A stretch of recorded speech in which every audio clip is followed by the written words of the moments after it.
Bukan ke polisi, MK siap laporkan Denny Indrayana ke organisasi advokat. Mahkamah Konstitusi atau MK memilih untuk tidak melaporkan mantan Wakil Menteri Hukum dan HAM Denny Indrayana kepada pihak kepolisian. Hal tersebut disampaikan usai MK membantah tudingan Denny soal kebocoran putusan pada perkara gugatan sistem pemilu proporsional terbuka.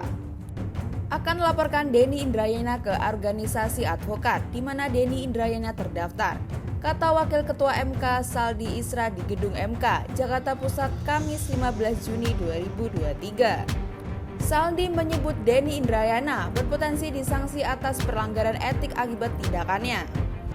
Biar organisasi yang menilai apakah yang dilakukan Denny Indrayana itu langgar etik sebagai advokat atau tidak, lanjut Saldi.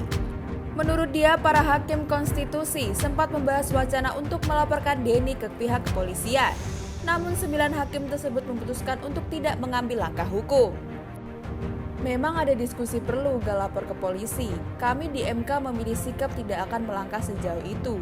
Biar polisi yang bekerja karena biar sudah ada laporan terkait itu, ujar Saldi. Sebelumnya Denny Indrayana mengklaim mendapatkan informasi terkait putusan MK tentang sistem pemilu legislatif yang akan kembali di sistem proporsional tertutup atau coblos partai. Pagi ini saya mendapatkan informasi penting.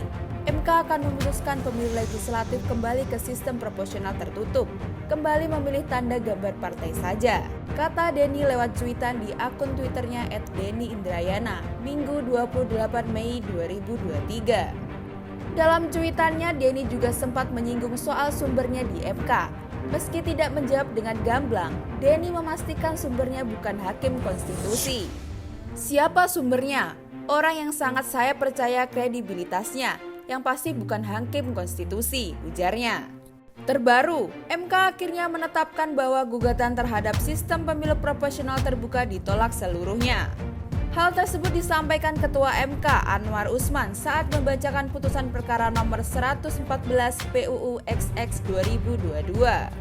Menolak permohonan provisi para pemohon, kata Anwar di Gedung Mahkamah Konstitusi Jakarta Pusat Kamis. Menolak permohonan para pemohon untuk seluruhnya, tambah dia. Dengan begitu, sistem pemilu yang akan diberlakukan pada pemilu 2024 tetap dilaksanakan dengan proporsional terbuka.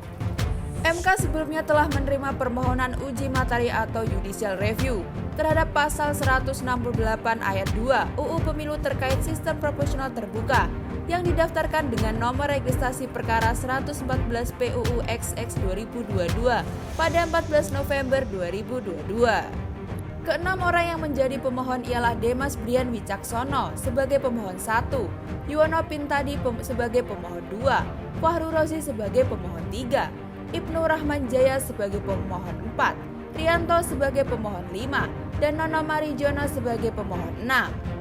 Sebanyak 8 dari 9 fraksi partai politik di DPR RI pun menyatakan menolak sistem pemilu proporsional tertutup, yakni fraksi Golkar, Gerindra, Demokrat, Nasdem, PAN, PKB, P3, dan PKS.